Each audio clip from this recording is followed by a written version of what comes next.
বিভিন্ন জায়গায় ফিতা কাটে গিয়া। আমি ফিতা কাটা নাইকে বলেছি, এই জন্য সে আমার উপরে খেপেছে। অপু সবাইকে বলছে আমি দিয়ে দিব, কিন্তু অপু বিশ্বাস দেয় নাই। ও না দিয়া ও পরবর্তীতে কী করছে, ও গিয়ে হিরো আলমরে ধরছে। আপনারা অনেকেই জানেন আমি আমার একটি ইউটিউব চ্যানেল নিয়ে অনেক কিছু হয়েছে। আমার এই চ্যানেলটি প্রায় 3 বছরের উপরে হয়েছে, কিন্তু আজ পর্যন্ত তারা আমার সাথে মীমাংসা না করে, সমাধান না করে নিয়মিত আমাকে হয়রানি করে যাচ্ছে, আমাকে ঠেট দিয়ে যাচ্ছে, আমাকে মারবে, আমাকে হ্যান করবে, ত্যান করবে, আজে বাজে বিভিন্ন ধরনের ফেক আইডিগুলো খুলে ফেক নিউজ করে যাচ্ছে। হ্যাঁ, মানে তারা আমার চ্যানেলটা নিয়ে যাওয়ার পরে আমি যখন প্রথমে বলেছি তারা আমার চ্যানেল হ্যাক করেছে, তখন অনেকেই বলেছে যে না, হ্যাক করে নাই। যদি হ্যাক না করে থাকে তাহলে তারা আমাকে পাচার দিল কীভাবে? পরবর্তীতে আমি যে আমাদের প্রযোজক সমিতির যে প্রযোজক আছে খোরশেদ আলম খসরু ভাই, আমি তার কাছে গিয়েছি। হ্যাঁ, দেলোয়ার জাহান জন্টু ভাই তখন ইয়েও ছিল, বেঁচে ছিল, সোহান ভাইও বেঁচে ছিল।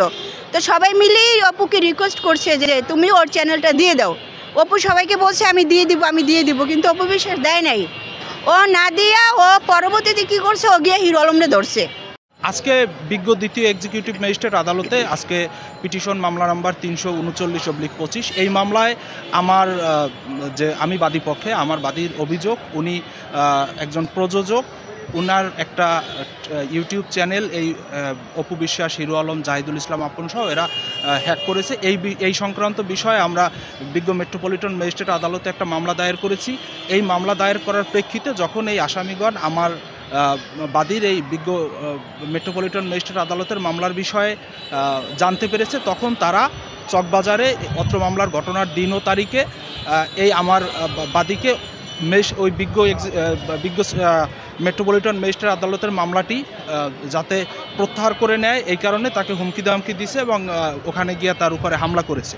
এই বিষয়ে আমরা আজকের মামলাটার বিষয়ে, যার কারণে আমরা ওই বিজ্ঞ মেট্রোপলিটন ম্যাজিস্ট্রেট আদালতের মামলাটা যেহেতু চলমান এবং ওই মামলা সাক্ষীর উপরে এরা এফেক্ট করতেছে এবং আমার এই ক্লায়েন্টকে ওনারা ওই মামলা তুলে নেওয়ার জন্য প্রেশার ক্রিয়েট করেছে, গায়ে হাত তুলেছে, এই কারণে আমরা বিজ্ঞ এক্সিকিউটিভ ম্যাজিস্ট্রেট কোর্টে 107 ধারায় আমরা একটা পিটিশন মামলা করেছি।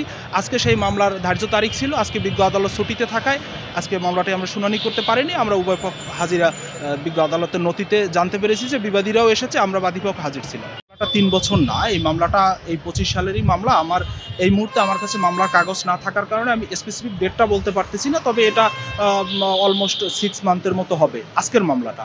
আর তাদের সাথে একটা পিছনের যে ঘটনাটা আছে সেই বিষয়ে আমরা বিজ্ঞ মেট্রোপলিটন ম্যাজিস্ট্রেট আদালতে যে মামলাটা করেছি, এই মামলাটা তদন্তধীন আছে। এই মামলাটা পিবিআই তদন্ত করেছে এবং এটার বিভিন্ন ফরেন্সিক রিপোর্ট দরকার, এই কারণে সিআইডিতে এটা তদন্তের জন্য আছে।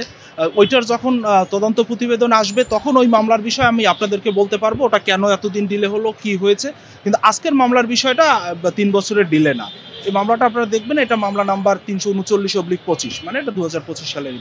আমার একটি সিনেমা আছে, যেই সিনেমাটা সাকিবের সাথে করেছিল অপু।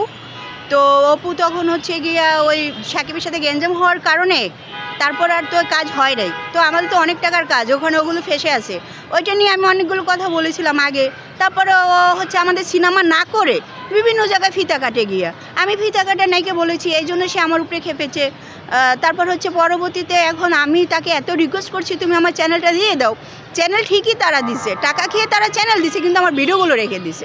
এখন তার উপরে আমার কোনো দাবি নেই, সে আগে যে অপকর্মগুলো করছে সেটা নিয়েও আমি তার কিছু বলতেছি না। আমি বলতেছি তুমি আমার ভিডিওগুলো আমাকে দিয়ে দাও। এখন তারা বলতেছে যে আমি ভিডিওগুলো তোমাকে দিব, কিন্তু একটা শর্তে, তুমি অনলাইনে এসে সরি বলবা যে অপু এগুলো কোনো কিছু করে নেই।